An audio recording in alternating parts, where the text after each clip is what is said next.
adalah suatu sistem yang meliputi cara, model strategi penyampaian barang dan jasa dari sektor produsen sampai ke konsumen.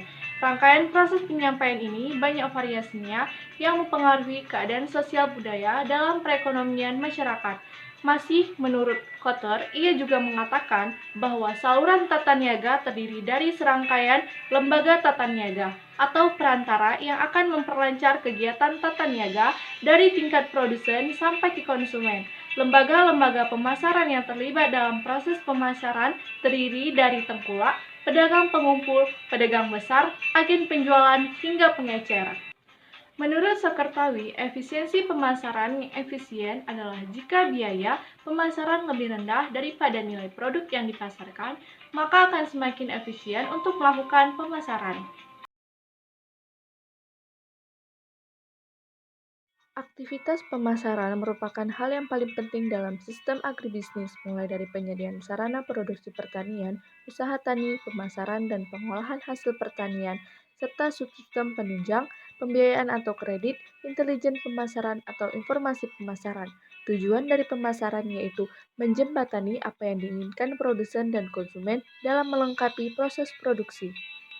Pengertian pemasaran atau tata niaga dapat didekati melalui dua pendekatan. Yang pertama yaitu pendekatan ekonomi dan yang kedua pendekatan manajerial. Pendekatan ekonomi merupakan pendekatan keseluruhan atau bisa juga disebut dengan pendekatan makro dari petani atau aliran komoditi yang dapat diterima dan dikonsumsi oleh konsumen akhir.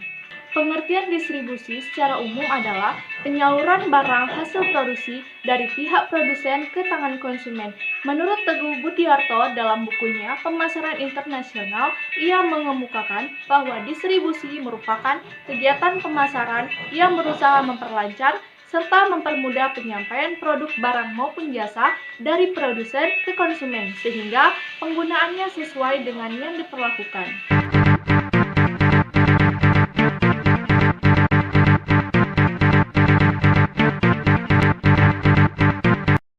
Menurut Philip Kotler berpendapat tentang bentuk-bentuk saluran distribusi. Yang pertama, saluran nol tingkat, yaitu penyaluran langsung dari pihak produsen ke konsumen akhir dan tidak terdapat perantara. Yang kedua, saluran satu tingkat, menggunakan satu tingkat perantara untuk menyalurkan hasil produksinya.